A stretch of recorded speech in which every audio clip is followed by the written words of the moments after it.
আজকে আপনাদের সবার সামনে আসছি। আজকে আমি ভিক্টিমাইজ বলে কোনো কাজ আর কোনো কিছুই আমি করতে পারি না। তখন আমার সবাই মিলে ওনাদের পা হাত পা জড়ায় ধরে আমি থাকার চেষ্টা করি। তারা আমার করুণা করে বলছে যে থাকেন। সেইখানে যে আমি যে তাদের যে টার্গেট ছিলাম এটা আমি জানতাম না, এবং আমি বসে আমাকে রেপ করে, আমাকে যখন রেপ করছে আমাকে বলছে তুই কাউকে বলবি না, তোর বললে কিন্তু তুই এখানে গুম করে ফেলা দেবো। আমি ভয় কারোর কাছে বলতে পারিনি, কারণ আমার কোনোভাবে কোনো আত্মীয় স্বজন বাপ মা কেউ বেঁচে নাই। আমার বাবা মা মরে গেছে, কেউ নাই। আমাকে ভয় দেখানো হয়েছে। আমার মেয়ে ছোট বাচ্চা, আমি কার কাছে দেবো? কেউ তো নাই। বলে দিস তাহলে তোকে মেরে ফেলাই দিব, তোর বাচ্চা গুম করে দেবো। আমি এটা বলতে পারিনি, কারোর কাছে বলতে পারি জানি না আমি ফিরে আসবো কিনা, কোনো কিছু হবে কিনা। আমি সবার কাছে আমি আবেদন করছি, আমি জানানোর চেষ্টা করছি, আমি কিছু করতে পারিনি। আমার বাসায় খাবার নাই, আমি না খেয়ে মরে যাচ্ছি। আমার সামাজিক ভাবে আমার চাকরি বাকরি নেই, আমার বাচ্চা নিয়ে কিভাবে চলবো আমি জানি না। আমার আপনারা বাঁচান, আমি কিভাবে থাকবো আমি জানি না। তার সাথে সে বলছে আমার তার ডিজিএফআই এফআইও লগেরিয়া তাকে সাপোর্ট দিচ্ছে, তাকে কেউ আটকাতে পারবে না।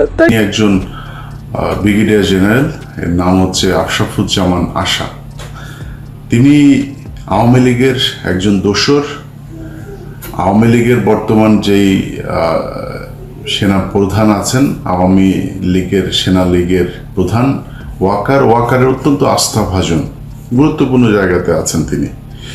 এই ব্যক্তি যেই কাজ করেছেন এটা পৃথিবীর ইতিহাসে সেনাবাহিনীর মতো সুশৃঙ্খল কোনো বাহিনী তো বহু পরের কথা। সবচেয়ে জঘন্য কোনো সংগঠন, কোনো সংস্থা তাদের পক্ষে সম্ভব না। 25শে ফেব্রুয়ারির পর থেকে বাংলাদেশের সেনাবাহিনী যা করেছে, সেনাবাহিনীর ভেতরে যা ঘটেছে, এটা সভ্য কোনো সমাজে ঘটতে পারে না। নিজেদের ক্যান্টনমেন্টের ভেতরে নিজেদের লোকজন তারপরে আটকে রাখা হয়েছে বছরের পর বছর। তারা 5 তারিখের পরে এখনো পর্যন্ত চেয়ারে আছে। আরে ভাই, সবার মানে গণ ইস্তফা দেওয়ার কথা, যে আমরা পারিনি, আমার ভাইদেরকে, যে ভালো মানুষ তারও দেওয়া উচিত। এই সেনাবাহিনীর অফিসার একটাও থাকা উচিত না। আপনার ভাইরা আপনার ক্যান্টনমেন্টের ভিতরে আপনার তাদেরকে বন্দি করে রাখা হয়েছে, আপনি বাঁচাইতে পারেন। আপনার মতো বালের এই বাহিনী দিয়ে আমি কি করব? তারা এটা করেছে। যে ঘটনা নিয়ে আজকে কথা বলতে এসেছি সেটা আমি চাই না এই বিষয়টা সামনে নিয়ে আসতে।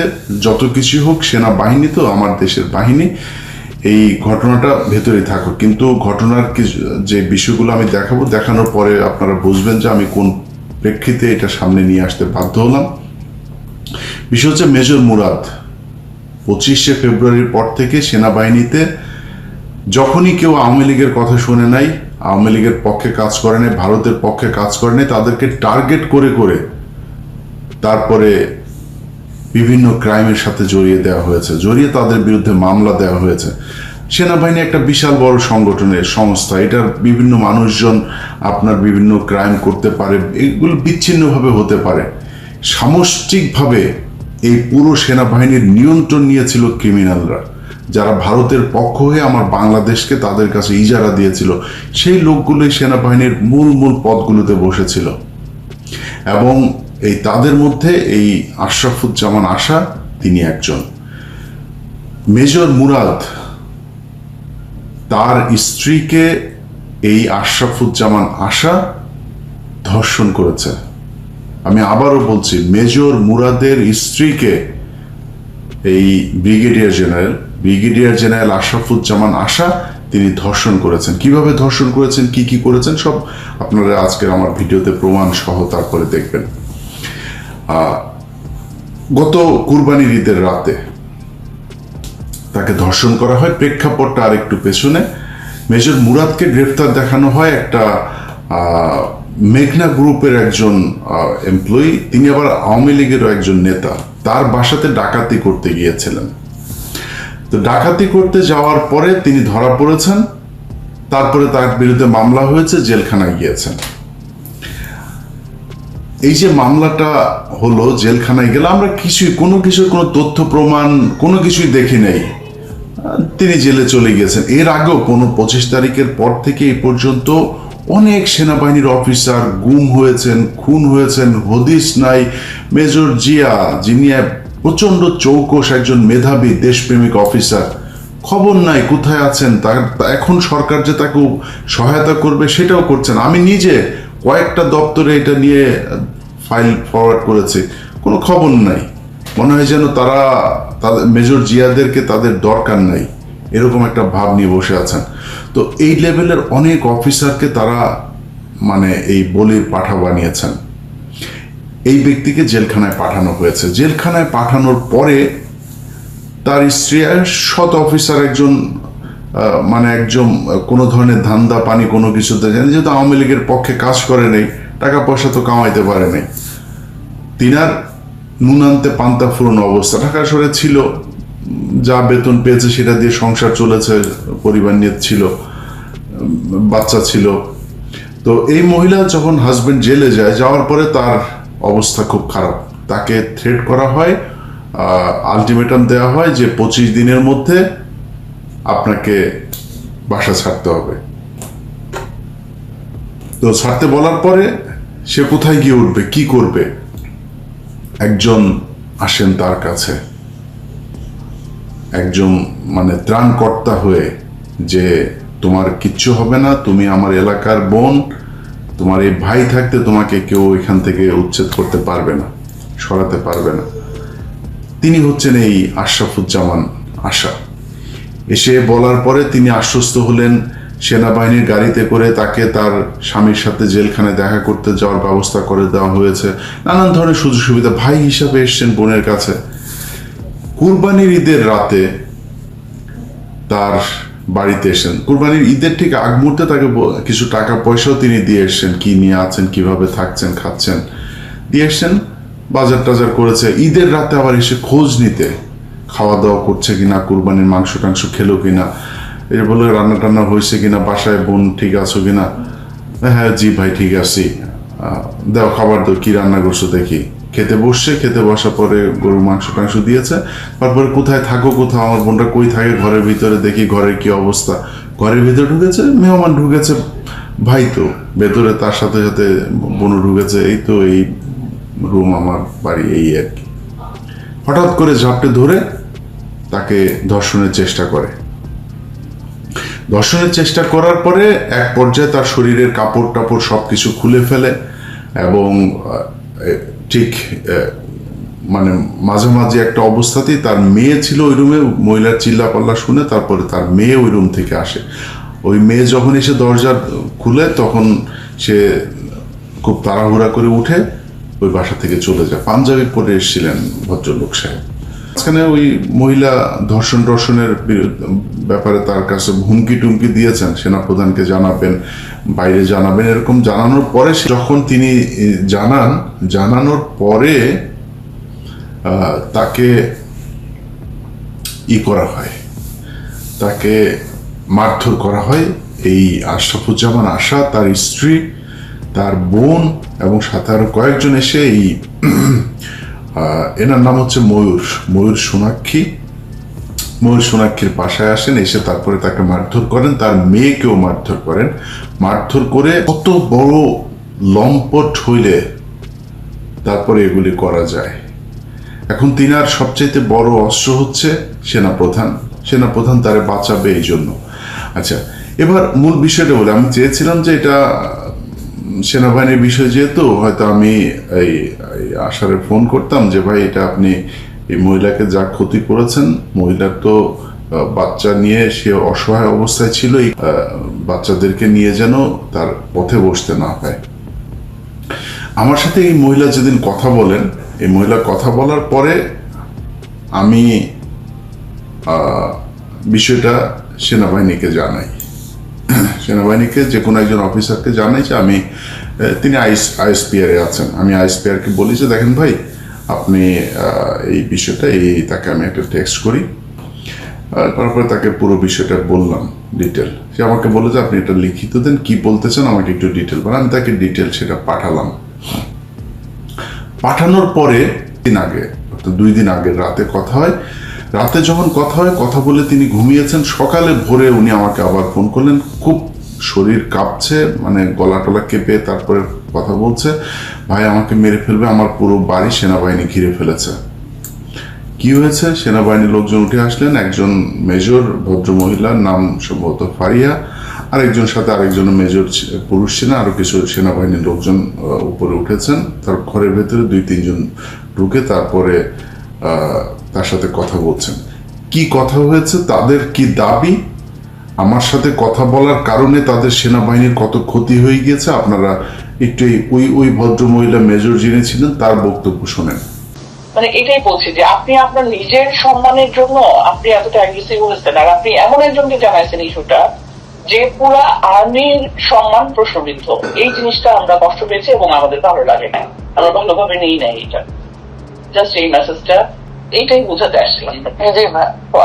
দেখেন, সেনাবাহিনীর এই ভদ্র মহিলার কথাবার্তা শুনে আমার কাছে খুব ভদ্রই মনে হয়েছে। আমি ওনার ব্যাপারে আমার কোনো ধারণা নাই কিরকম।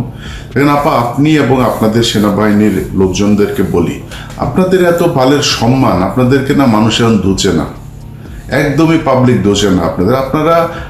আপনাদের মতো এরকম শুয়োরের বাচ্চা, এই ধরনের শুয়োরের বাচ্চা পৃথিবীর কোনো দেশের সেনাবাহিনী নাই।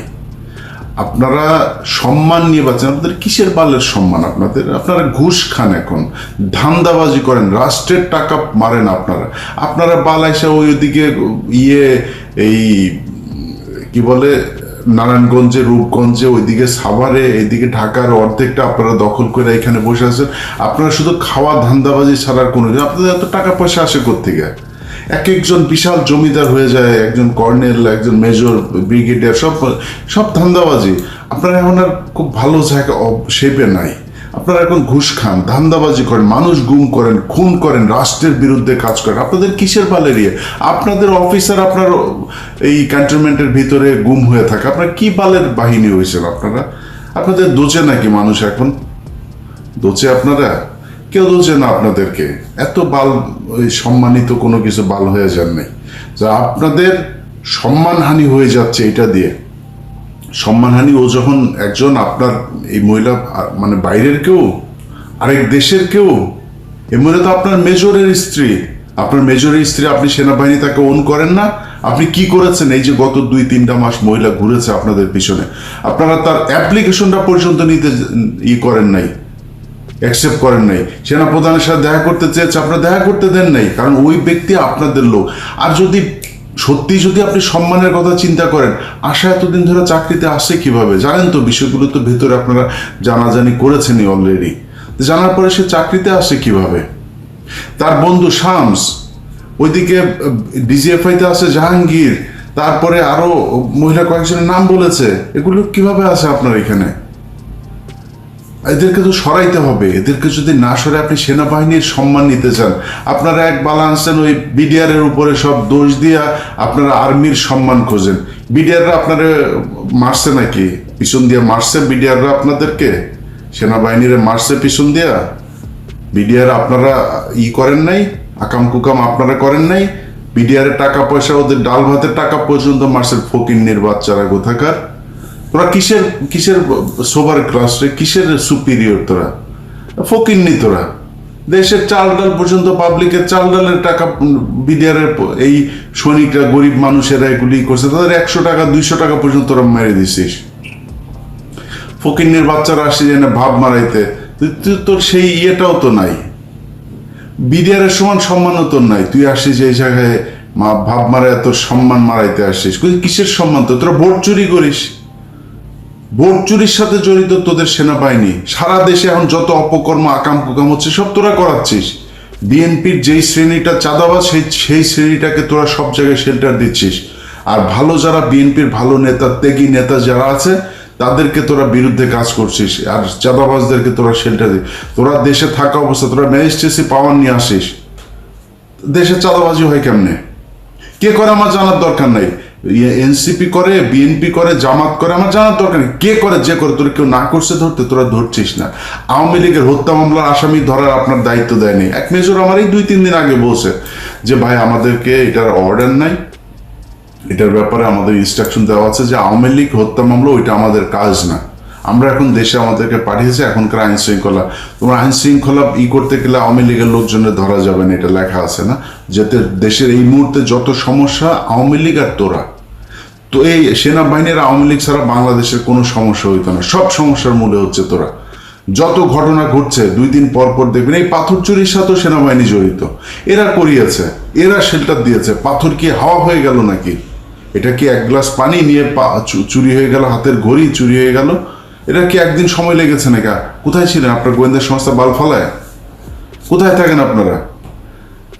এই হচ্ছে আমার দেশের সেনাবাহিনীর অবস্থা। একজন মেজরের স্ত্রী ক্যান্টনমেন্টের ভেতরে থেকে সে রক্ষা পায় নাই, তারা ধর্ষণ করে। এই সেনাবাহিনীতে আমরা কি করব? এদেরকে এই উপরের যে শেপ আছে এই শেপ দ্রুত সরাইতে হবে, এবং সেনাবাহিনীর ওয়াকারের যে বিচ্ছু বাহিনী যারা ওয়াকারকে সাপোর্ট করে তাদেরকে অতি সত্বর বহিষ্কার করতে হবে, এখান থেকে সরাইতে হবে। না যদি সরাই, সেনাবাহিনীর এগুলো যত আসবে একটা একটা করে সবকিছু ছেড়ে দেব। আপনাদের কোনো সম্মান নাই, আপনারা বালের বাহিনী, এই বাল বাহিনী দিয়ে এই দেশের কোনো উপকারে আসে নাই, আসবেও নাই। এই দেশের মানুষ রক্ত দিয়ে তারপরে স্বাধীনতা এনেছে, আপনারা কিছু করেননি। যেদিন 5 তারিখ আমার স্বাধীনতা দিবস, বিজয় দিবস, ওই বিজয় দিবসের সকালেও তোদের সেনাবাহিনী গুলি করেছে মানুষের উপরে, এই মোহাম্মদপুরে। তোরা এমনিতেই করিস না, তোরা এত এত ভাব মেরা লাভ নেই, আমরা উপকার করেছি সেনা, তুই বাধ্য হয়েছিস শেখ হাসিনাকে ছাড়তে, তোরা ছাড়তে চাস নাই, তোদের বাম্বু দেওয়া হয়েছে এইখান থেকে, এই জন্য তোরা ছাড়তে বাধ্য হয়েছিস, নাহলে তোরা ছাড়তি না। তারপরেও ভাই সেনাবাহিনীর অনেক দেশপ্রেমিক, আমি সবাইরে করছি না, আপনাদের প্রতি অনুরোধ ভাই এগুলিরে সরান। এই যে ভদ্র মহিলা কথা বলেছেন, আপা আসলেই সম্মান চান, সম্মান চাইলে আগে ওই আশার বাসায় যান, আশার বাসায় যায় ওরে বলেন যে তুই একটা আমার মেজরের স্ত্রীরা তুই ধর্ষণ করলি কেন? আপনি মহিলা না, আপনার খারাপ লাগে নাই? এগুলির বিচার করেন। ন্যায্য বিচার যদি করতে না পারেন তাইলে আপনাদের মান সম্মান থাকবে না। এইভাবে মানুষ এখন মুড়ি মুড়কি হয়ে গেছেন আপনারা। আমি সাংবাদিকতা করেছি বাংলাদেশ বহু বছর, আমার পুরো সাংবাদিকতার ক্যারিয়ারে আমি যতগুলো ঘটনাতে সেনাবাহিনীর সম্পৃক্ততা পেয়েছি, আপনাদেরকে কথা বলা এটা খুব স্পর্শকাতর একটা জায়গা হিসেবেই দেখা হইতো। আপনাদের নিয়ে আমরা কোনো বাজে কথা, বিচ্ছিন্নভাবে কোনো কেউ যদি অপরাধের সাথে জড়ায়ও যেতেন সেটা নিয়ে আমরা কোনো আলোচনায় আনি নাই, কিন্তু এখন সেই জায়গায় আপনারা নিজেদেরকে রাখেন নাই দেখে এখন আপনারা মুড়কি, আপনাদেরকে নিয়ে সব কথা বলা যাবে। আমরা এখনো বাইরে আছি, এটা মাথায় রেখেন। জাউরামি করবেন আর আপনাদেরকে কিছুই বলা যাবে না, জিনিসটা ওই জায়গাতে নাই। পুরা ঢাকা শহরে অর্ধেক নিয়ে আপনারা এখানে বউ পোলাপান নিয়ে বিশাল আরামে থাকবেন, খাবেন, ওইদিকে আবাসন প্রকল্প, ওইখানে আবাসন প্রকল্প, রাস্তাঘাটের টেন্ডার, ব্রিজ, কালভার্ট সব আপনারা করবেন আর টাকা বসে বসে খাবেন। তোর সেনাবাহিনীর পোলাপানের পেটে পাড়া দিলে ঘুষের টাকা, সুদের টাকা, এই দেশের মানুষের রক্তের টাকা, অবৈধ টাকা তোদের পেটে। তোদের অবস্থা এই দেশে কিছু কিছু পুলিশ অফিসার, আইনজীবী, কিছু কিছু লোকজনের যেরকম এই মানে ঢালাওভাবে যাদেরকে ঘুষখোর বলা হয় না, এদের পেটে যেরকম অবৈধ পয়দা হয়ে তারপরে বাপমার উপরে প্রতিশোধ নেয়, আমরা বিভিন্ন সময় দেখেছি। ওই যে এক মেয়েকে দেখেছিলাম, একজনের এক পুলিশ অফিসারের মেয়ে, সে ঐশী, মনে আছে না? তোদের ঘরে ওইরকম ঐশী পয়দা হবে, তোরা যা শুরু করেছিস ওইরকম পয়দা তোদের ঘরে হবে। তোরা পুলিশের চাইতেও জঘন্য, পুলিশে তোদের চাইতে অনেক ভালো মানুষ আছে যারা জীবন দিয়ে দিচ্ছে দেশটাকে আবার ঠিক করার জন্য, আর তোরা একমাত্র সংস্থা যারা কিনা দেশকে নষ্ট করার জন্য কাজ করছিস। অতএব আপনাদের কাছে অনুরোধ থাকবে, ভাই আসলে যদি দেশটার ভালো চান তাইলে দেশের মানুষের পাশে দাঁড়ান। এই চাউরামি এগুলি বন্ধ করে ভালো হইতে হবে, তাইলে গর্বের সেনাবাহিনী হইতে পারবেন। সবাই ভালো থাকেন, আল্লাহ হাফেজ।